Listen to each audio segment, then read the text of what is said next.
صلی اللہ علی محمد۔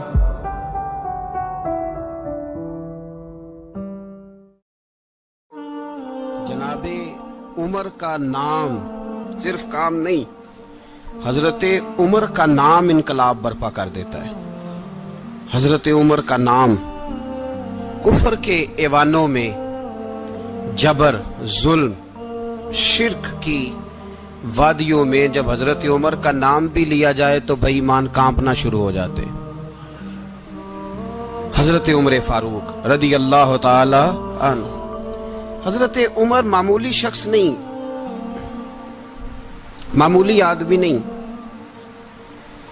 کچھ لوگ صدیوں کے بعد پیدا ہوتے ہیں اور کچھ لوگ ایسے ہوتے ہیں جو ایک ہی بار پیدا ہوتے ہیں، ان جیسا دوسرا پیدا ہوتا ہی نہیں، دوسرا ان طرح کا پیدا ہوتا ہی۔ حضرت عمر رضی اللہ تعالیٰ عنہ جیسی شخصیات پیدا ہی نہیں ہوتی دوبارہ۔ سارے صحابہ در رسالت مآب پہ خود آئے۔ یہ وہ عظیم شخص ہے جسے اللہ کے محبوب نے اللہ سے مانگ کے لیا، کہا اے اللہ یہ مجھے دے دے، اللہ سے مانگ کے لیا ہے۔ اس لیے صوفیاء کہتے ہیں کچھ مرید ہوتے ہیں، کچھ مراد ہوتے ہیں، کچھ مرید ہوتے ہیں، کچھ مراد ہوتے ہیں۔ مرید وہ ہوتا ہے جو چل کے آتا ہے، آ کے مرید ہوتا ہے۔ مراد وہ ہوتا ہے جسے کہا جاتا ہے کہ یہ کبھی میرا بن جائے نا، یہ کبھی آ جائے نا، میرا بن جائے، اس کو مراد کہتے ہیں۔ حضرت عمر مصطفیٰ کریم کی مراد ہیں، حضور کی مراد ہے۔ اللہم اعز الاسلام بے اسلام عمر ابن خطاب، اے اللہ اسلام کو عزت دے دے، میرے عمر کو کلمہ پڑھنے کی توفیق عطا فرما دے۔ اور کیسے دعا مانگی؟ او یار حضرت عمر کی تو اس فضیلت کا کوئی جواب نہیں دے سکتا، میرے رسول پاک علیہ السلام سب کے لیے ہی دعا مانگتے ہیں نا، حضور کی دعا عام ہے، لیکن مصطفیٰ کریم نے کعبے کا غلاف تھام لیا اور غلاف کعبہ کو حضور نے سینے سے لپٹایا اور سینے سے چمٹا کے کہا اے اللہ میں نے تو کبھی سوال ہی زیادہ نہیں کیے، میں کرنے آیا ہوں، مجھے عمر دے دے، عمر دے دے۔ حضور نے مانگ کے لیا۔ اور پھر جب جس کو حضور مانگے اللہ سے کہ حضرت عمر رضی اللہ تعالیٰ عنہ کا آج یوم شہادت ہے، میرا تو دل کرتا تھا کہ فجر سے باتیں شروع ہوں اور سارا دن ہی عمر کی باتیں ہوتی رہیں، سارا دن جناب عمر کی باتیں، سارا دن، اس لیے کہ ذکر جناب عمر کا ہوگا پر راضی اللہ کے رسول ہوں گے صلی اللہ، تو جاگ کے بیٹھے، خوش ہو کے بیٹھے۔ ہمارے ہاں منایا ہی نہیں جاتا، بابے اللہ کیتا ساؤن بھادروں اسو کتا تے منڈے جنوری فروری، تو اسلامی سال بھی گیا اور وہ تاریخیں بھی ساری گئیں۔ یکم محرم امت مسلمہ کے لیے بہت بڑا دن ہے، بہت بڑا دن، یہ شہادت ہے حضرت عمر فاروق کی رضی اللہ تعالی عنہ۔ یہاں چھوٹی چھوٹی باتوں پہ گورنمنٹ چھٹی کرتی پھرتی ہے، چھوٹی چھوٹی باتوں، الیکشن ہو گیا تو چھٹی، فلاں جگہ پہ تھوڑا سا کسی نے خبر دے دی کہ کوئی پریشانی ہے تو چھٹی، فلاں جگہ یہ ہو گیا تو چھٹی، یہاں تک کہ فلاں وزیر صاحب فلاں علاقے میں آئیں گے تو سارے علاقے کو چھٹی۔ اور اب تو اس سے بڑا حال ہونے لگا ہے، اگر جن لوگوں کی سندھ میں حکومت ہے ان کے لیڈر کا دن آیا تو اس دن چھٹی، اور جن کی پنجاب میں حکومت ہے ان کا دن آیا تو چھٹی۔ ہمارا مطالبہ ہے حکومت پاکستان سے، اگر سر اٹھا کے جینا چاہتے ہو تو یکم محرم کو چھٹی کیا کرو، اگر سر اٹھا کے جینا چاہتے ہو تو یکم محرم کو چھٹی کرو جناب عمر کے دن، اور ملت کے جوانوں کو بتاؤ کہ اگر عزت کی زندگی جینا چاہتے ہو تو اس طرح جیو جس طرح فاروق اعظم جی کے گئے ہیں، عزت اور وقار کی زندگی۔ جمہوریت حضرت عمر سے سیکھنی پڑے گی، حکومت کرنے کے طریقے حضرت عمر سے، رعایا کو سیکھنا پڑے گا کہ امیر کس طرح بنایا جاتا ہے اور امیر کس طرح کے ہوتے ہیں۔ یہاں لوگ ہمیں یورپ کی مثالیں دیتے ہیں، لوگ یہاں ہمیں آ کر کے امریکہ کی مثالیں، انہیں کیا پتا حکومت کیا ہوتی ہے؟ وہ کہتے ہیں جی وہ سائیکل پہ جاتا ہے ان کا حکمران۔ میں نے کہا وہ سائیکل پہ جاتا ہے؟ میرے عمر فاروق مدینے سے مکے گئے تھے تو پیدل ہی حج کرنے چلے گئے، پیدل ہی۔ اور جناب عمر فاروق رضی اللہ تعالیٰ عنہ عید کی نماز پڑھانے گئے، عید کی نماز عید کی نماز عمر خطبہ عید دینے گئے، اور اس زمانے میں کون سا غریب ہے جو ننگے پاؤں جاتا ہو؟ کون سا غریب ہے جو مسجد ننگے پاؤں جاتا ہو؟ لوگوں نے تو 3 قسم کی چپلیں رکھی ہوئی ہیں، ایک مسجد جانے کی علیحدہ ہے، گھر پہننے کی علیحدہ ہے، شادی بیاہ پہ جانے کی چپل علیحدہ ہے۔ حضرت عمر فاروق رضی اللہ تعالیٰ عنہ نکلے عید کا خطبہ دینے کے لیے، تو بیوی سے کہنے لگے جوتا، اس نے کہا صاحب اتنی دفعہ ٹوٹا ہے اب گانٹھا نہیں جا سکتا، اتنی دفعہ ٹوٹا ہے کہ اب دوبارہ پیمند نہیں لگ سکتے۔ تو حضرت عمر کہنے لگے چل کوئی حرج نہیں ہے، بغیر جوتے کے ننگے پیر ہی چلتے ہیں، کوئی حرج نہیں۔ تو کہنے لگے لوگ کیا کہیں گے؟ فرمایا چپ کر، لوگ جس دن عمر نے یہ دیکھ لیا نا لوگ اس کے بارے میں کیا کہتے ہیں، اس دن عمر نہیں رہے گا۔ تو کہا پھر آپ کا نظریہ کیا ہے؟ فرمایا میرا نظریہ یہ ہے کہ رب رسول میرے بارے میں کیا کہتے ہیں، لوگوں کا کیا ہے؟ لوگ کل کسی کے بارے میں کچھ کہتے ہیں اور پرسوں کچھ کہتے ہیں، میرا نظریہ یہ ہے کہ رب رسول میرے بارے میں ننگے پیر عمر جا رہے ہیں۔ کون جی؟ میں بڑا ماڑا۔ اچھا جناب، کیا غربت ہے؟ 10 قسم کے جوڑے لٹکے ہوئے ہیں کمرے میں، اور پہننے کی فرصت نہیں، سویرے کیا پہننا ہے شام کیا پہننا ہے، 15 سوٹ کٹھے استری ہو کے لانڈری والا بھیج رہا ہے، اور تو غریب ہے، تو بہت بڑا غریب ہے۔ اس لیے کہ غربت پیسوں کی وجہ سے نہیں ہوتی، غربت تو دل کی ہوتی ہے۔ تو واقعی بڑا غریب ہے اور تو غریب ہی رہے گا۔ امیر تو عمر فاروق تھے جو ننگے پاؤں چلے گئے عید کی نماز پڑھانے، تو رستے میں جو ملا کہنے لگا عمر جوتا تو پہن لو۔ فرمایا تمہیں عمر کا جوتا نہ پہننے کا نقص تو نظر آیا ہے، کوئی حرج نہیں، اگر عمر کو کبھی بتانا ہوا تو وہ والا نقص بتانا جو عمر کی سیرت میں پیدا ہو، کردار میں پیدا ہو، وہ والا نقص بتانا، یہ چھوڑو جوتے آتے جاتے رہتے۔ ننگے پاؤں گئے، پاؤں دھوئے، نماز پڑھائی، لوٹ آئے۔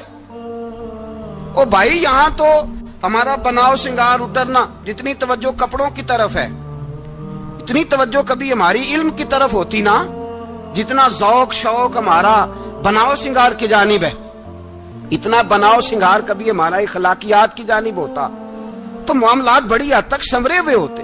حضرت سیدنا فاروق اعظم رضی اللہ تعالی اپنی زندگی کو ترتیب دیا، ایک دن بھی خلافت نہیں مانگی اللہ سے۔ حضرت عوف بن مالک اشجعی ایک صحابی ہیں، حضرت عوف بن مالک رضی اللہ تعالیٰ عنہ فرماتے ہیں کہ جناب ابو بکر صدیق کا زمانہ تھا تو میں نے خواب دیکھا،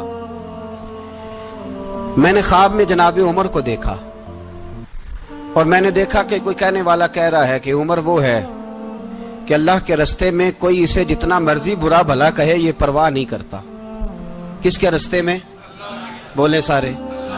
اس کا مطلب ہے اللہ کے رستے میں لوگ برا بھلا بھی، قرآن مجید نے کہا وَلَا يَخَافُونَ لَوْمَةَ لَائِمٍ، کچھ لوگ ایسے ہیں جو برا بھلا کہنے والوں کی پرواہ نہیں کرتے۔ آپ یقین کریں اگر پرواہ شروع ہو جائے نا تو دین کا کام ختم ہو جائے، نہ کوئی تقریر کرے، نہ کوئی تدریس کرے، نہ کوئی پیری مریدی کرے، ختم ہو جائے اگر باتوں کی پرواہ ہو۔ لیکن وہ پرواہ، حضرت عوف بن مالک اشجعی کہتے ہیں میں نے خواب میں دیکھا کہ عمر وہ ہے جو کسی کی پرواہ، اور دوسری بات میں نے یہ دیکھی کہ عمر خلیفہ بنے گا، اور تیسری بات میں نے خواب میں یہ دیکھی کہ عمر شہید بھی کیا جائے گا، عمر شہید بھی ہوگا۔ یہ میں نے 3 باتیں خواب میں دیکھی۔ فرماتے ہیں میں نے آ کے خواب حضرت ابو بکر صدیق کو سنائی، وہ خلیفہ تھے، وہ کہنے لگے ٹھہر جا میں عمر کو بلاتا ہوں، اس کے سامنے دوبارہ سنانا، اس کے سامنے۔ فرماتے ہیں میں نے بلایا حضرت عمر فاروق کو، آ کے بیٹھے، خواب شروع ہوا۔ کہ ایک بات تو میں نے یہ دیکھی کہ آپ ملامت کرنے والے کی پرواہ نہیں کرتے، دوسرا آپ خلیفہ بنے گے۔ جناب عمر کہنے لگے چپ کر، ابو بکر کے سامنے ہی کہہ رہا ہے، چپ کر، خلیفہ کے سامنے ہی کہہ رہا ہے۔ تو حضرت ابو بکر صدیق کہنے لگے عمر اسے کہنے دو، مجھے لگتا ہے رب کی رضا یہی ہے کہ میرے بعد اگر مصطفیٰ کا منبر ملے تو عمر کو ملے، اسے کہنے دو۔ یار یہاں تو لوگ ڈھینگے مارتے ہیں، یہاں تو لوگ دعوے کرتے ہیں میرے سامنے فلانے کو بھی بٹھاؤ، فلانے کو بھی بٹھاؤ، اس کو کیا پتا، اس کو کیا پتا، یہ تو بڑکے مارنے کا دور ہے۔ حضرت عمر رضی اللہ تعالیٰ عنہ کو تیسری بات کہی، حضرت عوف بن مالک نے کہا اب شہید کیے جائیں گے، میں نے خواب دیکھی ہے۔ نیک لوگوں کے خواب بڑی حد تک سچے ہوتے ہیں۔ کہا میں نے خواب دیکھی ہے۔ تو حضرت عمر کہنے لگے شہید تو دلیر لوگ ہوتے ہیں، شہید تو دلیر، جسے سارا زمانہ دلیر کہہ رہا ہے وہ اپنے بارے میں کیا کہہ رہا ہے؟ کہتے ہیں شہید تو دلیر، میں تو کاہل سا آدمی ہوں، سست آدمی ہوں، میں تو اتنا کام ہی نہیں کرتا، تو یہ خواب تو نے جو دیکھا ہے نا پھر سے دیکھنا۔ تو ابو بکر صدیق فرمانے لگے عاجزی نہ کر، انکساری نہ کر، تو جو کہہ رہا ہے ٹھیک کہہ رہا ہے، لیکن مجھے سن کے شکر بھی ہوا ہے اور افسوس بھی ہوا ہے۔ افسوس اس بات کا کہ تیرے جیسا بطل عظیم چلا جائے گا، اور شکر اس بات کا کہ رب تجھے زندگی بھی اعزاز والی دے گا، اور شہادت کی موت دے کے اللہ تجھے موت بھی عزت والی عطا فرمائے گا۔ اللہ موت بھی تجھے عزت والی دے گا، تجھے کاہلوں جیسی موت اللہ۔ حضرت فاروق اعظم رضی اللہ، او بھائی یہاں تو اس زمانے کا سب سے بڑا مسئلہ پروٹوکول ہے۔ لوگوں کو پتا ہوتا ہے کامل پیر ہے، کامل مرشد ہے، لوگ نہیں جاتے۔ میں کسی کا مرید ہو جاؤں، میرا پروٹوکول کدھر گیا؟ پتا ہوتا ہے یہ کامل استاد ہے، میں اس کے پاس بیٹھوں گا تو میری تربیت کرے گا، لیکن لوگ شاگرد نہیں بنتے۔ میں کدھر گئی؟ یہ جو پروٹوکول کی مصیبت ہے نا، اس نے بڑے بڑے لوگ زیرو کر دیے، بڑے بڑے لوگ۔ اور یہ مت سمجھے کہ آپ کا وزیر اعظم پروٹوکول لیتا ہے یا آپ کا صدر پروٹوکول، وزراء، ایسی کوئی بات نہیں۔ ہم چھوٹے طبقے سے لے کر بڑے سارے پروٹوکول کے قائل ہیں۔ ہمارا تو داماد بھی کہتا ہے کہ مجھے پوچھا نہیں میں تمہارے گھر کیوں آؤں۔ ہمارا تو بھائی ہر شخص اعلان کرتا ہے پروٹوکول کا، فلانے نے عزت نہیں دی تو واپس آ جاؤ، فلانے نے سلوٹ نہیں کیا تو واپس آ جاؤ۔ لوگ جہاں سلوٹ کرنا چاہیے وہاں بھی سلوٹ کرانے کے قائل ہیں۔ پر حضرت عمر رضی اللہ تعالی، حضرت عمر کی سادگی اور پھر جناب عمر کی عاجزی، جب انسان اپنے اوپر سوار کر لیتا ہے نا، سوار کر لیتا ہے، میں بدکار پرانا خادم، کسے در ملی نٹ ہوئی، تے واصف یار نے نظر جو کی تھی تے واصف ہی۔ میں اکثر سوچتا ہوں حضور نے جہاں بھی کہا نا، فرمایا میرے بعد نبی ہوتے تو خطاب کے بیٹے عمر ہوتے۔ حضور نے فرمایا عمر جس رستے سے جاتا ہے شیطان وہ رستہ بدل جاتا ہے۔ نبی پاک صلی اللہ علیہ وسلم نے فرمایا میرا عمر وہ ہے کہ اس کی زبان پر حق جاری ہے۔ حضور علیہ السلام نے فرمایا 950 سال حضرت جبریل میرے عمر کی شان بیان کریں تو ان کی عظمت ختم نہیں ہوتی۔ 950 سال جبریل عظمت بیان کرے تو ختم نہیں ہوتی۔ یہ بات ہے حضرت عمر کی، اور فرمایا عمر ابو بکر کی نیکیوں میں سے ایک نیکی ہے، یہ شان ہے اب عمر فاروق رضی اللہ تعالیٰ عنہ کی۔ حضور نے فرمایا میرے بعد نبی ہوتے تو عمر ہوتے، جس گلی سے عمر آئے شیطان رستہ بدل جائے۔ میرے عمر فاروق کی شان 950 سال بیان ہو تو ختم نہ ہو۔ عمر کی زبان پر اللہ حق بیان کرتا ہے، جو عمر کہتا ہے وہی رب کر دیتا ہے۔ حضور ساری زندگی فضیلتیں بیان کرتے رہے، عمر جواب میں کیا کہتے ہیں؟ کوئی بتائے نا کہ یہ والی حدیثیں کبھی عمر نے بھی روایت کی ہوں کہ حضور نے میرے بارے میں یہ کہا ہے۔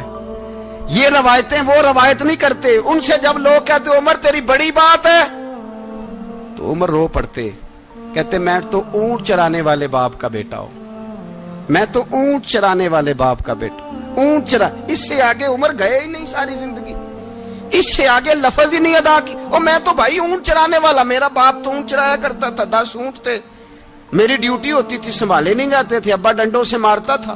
ساری زندگی عمر حج کرنے گئے، ایک خشک تنا کھجور کا عمر فاروق رضی اللہ تعالیٰ عنہ نے اس کو اپنے کلاوے میں لیا، رونے لگے۔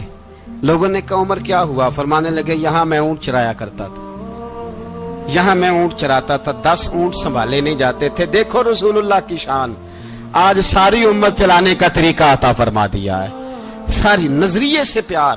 یار پیسہ کس کو برا لگتا ہے؟ آپ جس آدمی کی 50 کروڑ کی پراپرٹی ہے اس کو پوچھیں سب سے غریب، آپ کو وہی نظر آئے گا، وہ کہے گا میں ٹائٹ ہوں۔ حالات بڑے، میں کئی باری پوچھے انہوں نے، میں کہتا ترجمہ بھی 10 چھڑو کی، ہمیں تو سمجھ نہیں آتی، اور ٹائٹ حالات کون سے ہوتے ہیں جی؟ جس آدمی کا کروڑوں میں کاروبار ہے نا، اس کو آپ چھیڑے وہ رونے لگ جائے گا، رونے۔ تو کئی میں نے ایسے دیکھے کرائے کا مکان ہے، ان سے پوچھے صاحب کیا حال ہے، تو کہتے ہیں جتنی اللہ نے شان والی زندگی ہمیں عطا کی ہے کسی کو نہیں دی ہوئی۔ اس کا مطلب ہے خوشی بھی یہی ہے اور غم بھی یہی ہے، اندر سے خوشی ہے، اندر سے ہی تو نے اگر راضی رہنا ہے تو ادھر سے رہنا ہے، ناراض رہنا ہے تو بس اپنے آپ کو خوش رکھے گا تو ہو جائے گا۔ سارے صحابہ مل کے آئے، کہنے لگے عمر فاروق سے کہنا ہے نبی پاک کے زمانے میں تو ظاہراً غربت تھی، ابو بکر کے دور میں بھی غربت تھی، اب تو بڑا محال ہے،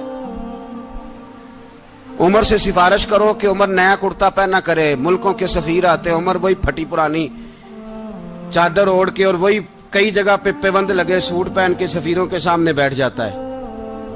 عمر کو مشورہ دو، طے ہو گئی بات۔ سب نے جب مشورہ دے لیا تو سارے کہنے لگے یہ بتاؤ شیر کی مونچھ کو ہاتھ کون لگائے گا؟ کہنا کس نے ہے؟ بندہ بھی تو ڈھونڈو نا۔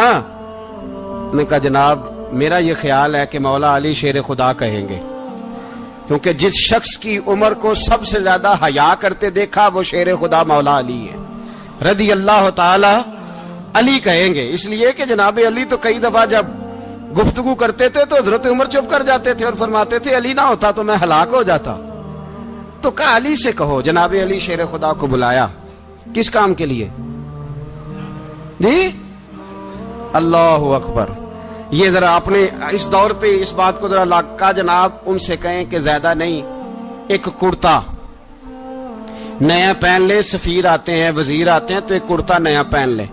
حضرت علی کو بلایا، آپ فرمانے لگے کوئی اور بات ہوتی تو میں کہہ دیتا، یہ والی میں نہیں کہہ سکتا، کوئی اور ہوتی تو میں عمر کو کئی دفعہ کہہ دیتا ہوں، جلال میں بھی تو سن، یہ والی میں نہیں کہہ سکتا، میں تمہیں ایک مشورہ دیتا ہوں۔ کہا وہ کیا؟ کہنے لگے سید عائشہ صدیقہ سے کہو، وہ مومنوں کی ماں ہیں، عمر ٹالے گا نہیں۔ اماں جی سے جا کے کہا اماں جی نیا کرتا عمر سے کہیں پہن لیں، وزیر آتے ہیں بڑے بڑے لوگ تو چلو کوئی حرج نہیں۔ اماں جی نے کہا اچھا کوئی بات نہیں میں بلا لیتی ہوں۔ جناب عائشہ نے پیغام بھیجا، جب خادم نے کہا نا مصطفیٰ کے گھر سے پیغام آیا ہے تو 20 لوگ بیٹھے تھے، عمر کانپتے ہوئے اٹھے، کانپتے دوڑے۔ حضرت عائشہ پردے میں تھی تو فرماتی ہیں عمر اتحیات کی حالت میں بیٹھ گئے۔ کہا اماں جی دیر تو نہیں ہو گئی مجھے آنے میں؟ کہا نہیں ٹائم پہ آ گئے ہو۔ کس لیے بلایا تھا؟ کہا عمر دیکھو غربت کے معاملات اور ہوتے ہیں، جب اللہ آسانی دے تو کوئی چیز استعمال کرنا حرام نہیں ہوتی، اگر حرام ہے تو بتاؤ۔ کہا نہیں اماں جی حلال ہی ہے۔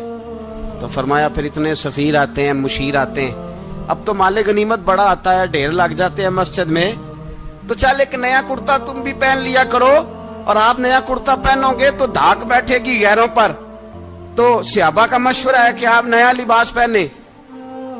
اماں جی کہتی ہے میں نے حکم دیا تو عمر چپ کر گئے، گردن جھک گئی۔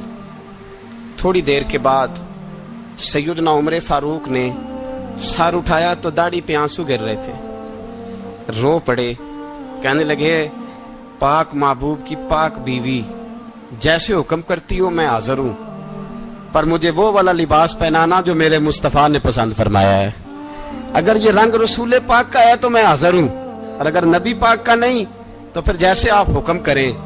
جناب عائشہ کہتے ہیں عمر روئے تو میں زیادہ روئی، میرا پلو بھیگ گیا آنسوؤں سے۔ میں نے کہا عمر آپ جائیے۔ عمر یوں نکلے تو جو صحابہ کھڑے تھے وہ کونے میں تھے، سارے آ گئے۔ کہا اماں جی کیا بناؤ؟ فرمایا بھائی تم سب جو باتیں کہتے ہو وہ اپنی جگہ ٹھیک ہیں، پر عمر جو بات کرتا ہے وہ سب سے زیادہ ٹھیک ہے۔ عمر جس پہلو پر بات کرتا ہے وہ یار ایسی عاجزی، ایسا رنگ، ایسا انداز، ایسا طرز حیات، ایسی زندگی۔ اولاد کے معاملے میں لوگ بزدل ہو جاتے ہیں، بزدل، پر حضرت عمر کا بیٹا مصر گیا، وہاں سے کمائی کر کے لایا، تجارت کرنے گیا، لاکھوں کا مال۔ کون سا باپ ہے دنیا میں جس کا بیٹا باہر سے پیسے لے کے آئے تو ابا تفصیل پوچھے کہ بیٹا کہاں سے کمائے، کہاں سے لایا، کتنے ملے، کیوں آئے؟ کون سا باپ تفصیل پوچھتا ہے؟ ابا تو کہتا ہے لا صحیح، اور تعریفیں کرتا ہے میرا بیٹا بڑی کمائی کرتا ہے۔ کبھی پوچھا ہے اس سے کہ ڈیوٹی صحیح دیتا ہے کہ نہیں؟ کبھی پوچھا ہے کہ تو ایمانداری کی روزی لاتا ہے کہ حرام کی کماتا ہے؟ یہ باپ کی ذمہ داری ہے، یہ اماں کی ذمہ داری ہے۔ پھر کہتا ہے بیماری کیسے آ گئی، پریشانی کیسے آ گئی؟ تو نے کبھی سوال کیا اپنی اولاد سے؟ حضرت عمر فاروق رضی اللہ تعالیٰ عنہ کا بیٹا مصر سے پیسے کما کے لایا تو جناب عمر نے بلایا، فرمایا بیٹے اتنی تو تیرے پاس راس ہی نہیں تھی، تھوڑے سے تو پیسے لے کے گیا تھا، اتنی کمائی کیسے ہو گئی؟ اتنے تو پیسے نہیں تھے صاحب، کہاں سے کمائی لائے؟ اس نے کہا ابا جی وہ جو میرے چچا ہے نا مصر کے گورنر آپ کے دوست انہوں نے میری مدد کی ہے. فرمایا جتنے لوگ گئے تھے سب کی ہے مدد اس نے؟ کہا نہیں صرف میری کی. فرمایا تیری کیوں کی؟ تیری کیوں کی؟ کہا حضور آپ کے دوست ہیں. فرمایا چپ کر حضور انہوں نے مجھے اتنے پیسے دیے میں نے کاروبار میں ڈالے تو نفع آیا تو میں ان کی رقم دے کے. فرمایا خاموش ہو جا باقی جتنے لوگ گئے تھے سب کی مدد کی اس نے؟ کہا نہیں حضور صرف میری کی.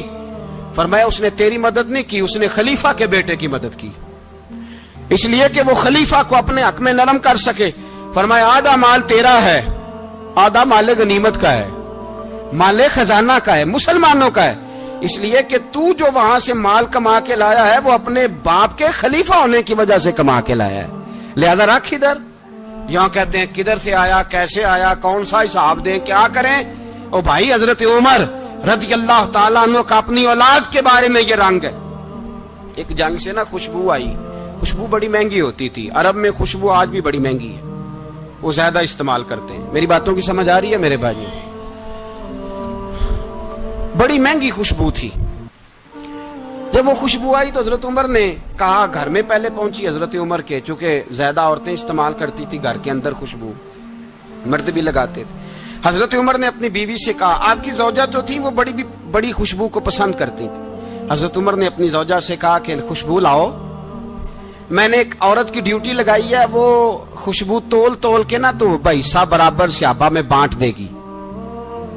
تو آپ کی زوجہ کہنے لگی کسی بی بی کی ڈیوٹی لگانے کی کیا ضرورت تھی میں جو موجود تھی میں بانٹ دیتی ہوں تول کے حصہ برابر. آپ نے فرمایا نہیں تو رہنے دے وہ فلانی بی بی بانٹے گی. کہا حضور میں نے بھی بانٹنی ہے میرے پہ کچھ حق ہے؟ آپ نے فرمایا نہیں تو تفصیل نہ پوچھ تو خوشبو دے دے کوئی اور بانٹے گی. خاتون خانہ تھی نا کہنے لگی نہیں مجھے بھی آج آپ کو بتانا ہی پڑے گا کہ کوئی جو بانٹ سکتی ہے تو میں کیوں نہیں بانٹ سکتی. زوجہ کہتی عمر نے بات کی تو میری چیخیں نکل گئی. حضرت عمر فرمانے لگے جب تو خوشبو بانٹے گی نا تیرے ہاتھوں کو بھی لگے گی تیرے دوپٹوں کو بھی لگ جائے گی. اگر رب کریم نے مجھ سے سوال پوچھا کہ عمر خوشبو تو مسلمانوں کی تھی تیری بیوی کے دوپٹے کو کیوں لگ گئی تو میں اللہ کے حضور کیا جواب دوں گا. اگر اللہ نے یہ سوال کیا کہ تیری بیوی نے کیوں لگائی وہ تو حصہ تھا مسلمانوں کا تو نے تیری بیوی نے کیوں لگائی. تو فرمایا میں نہیں چاہتا کہ اللہ کے حضور مجھے اور تجھے باز پرس ہو لہذا کسی اور کو بانٹنے دے. زوجہ روئی اور تڑپ کے کہنے لگی عمر مجھے لگتا ہے صبح قیامت بھی تیری بیوی ہونے کی وجہ سے اللہ مجھے جنت عطا فرما دے گا تیری زوجہ ہونے کی برکت سے. بھائی یہ معیار رکھا خدا کی قسم ایسا شخص تاریخ میں دوبارہ نہیں آیا. اتنا بڑا آدمی اتنا بڑا شخص اتنا بڑا آدمی اور پھر رنگ یہ ہے کہ عمر 22 لاکھ مربع میل کا حکمران 22 لاکھ اور کھجور کے درخت کے نیچے مٹی کا ڈھیلا لے کے سو گئے ہیں پرواہ کوئی نہیں کوئی مسئلہ ہی نہیں.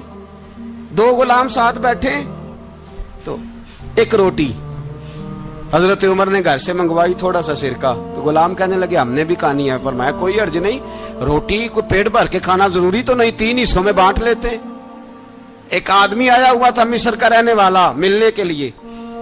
اس نے پوچھا عمر کدھر ہیں تو کہا وہ ادھر جاؤ مسجد میں بیٹھے ہوں گے. اور واپس آیا تو کہنے لگا وہاں تو 3 غلام بیٹھے ہیں ایک روٹی بانٹ کے کھا رہے ہیں لگتا ہے کئی دنوں سے روٹی نہیں ملی. کہا 3 غلام تو کوئی نہیں وہاں 2 ہی تھے تیسرے تو امیر المومنین تھے. اس نے کہا نہیں 3 غلام ہیں کپڑے بھی ایک طرح کے پہنے ہوئے بلکہ 2 کے تو پھر صحیح ہیں تیسرے کے تو زیادہ ماڑے ہیں. کپڑے بھی ایک طرح کے کھانا پینا بھی ایک طرح کا اور ان کا نشست برخاست بھی ایک طرح کی ہے لہذا کوئی فرق نہیں. حضرت ابو ہریرہ کہتے ہیں میں لے کے آیا اور جناب عمر کو جب میں نے کچی زمین میں تامت سمیٹ بیٹھے دیکھا تو میں رو پڑا. میں نے اس مصر سے آنے والے کو کہا تو اس کے جلوے دیکھ اگر اس کی ذات میں اتنا حسن ہے تو محمد عربی کا مقام کیا ہوگا. یہ مقام غور ہے مقام غور. 10 محرم کو لوگ دیگے پکائیں گے نا نہیں پکانی ہے کوئی بول دے نہیں ہاں نہ نہیں کر دے پروگرام بدلیا تو نہیں دی عید کی کہ وہ ایک کام شروع ہوا ہے لاسٹ ایٹ ہونے والا کیوں جی پکنی ہے نا دیکھیں 10 محرم کو انشاءاللہ تعالی ہم بھی پکائیں گے انشاءاللہ یہاں بھی پروگرام ہوگا. تو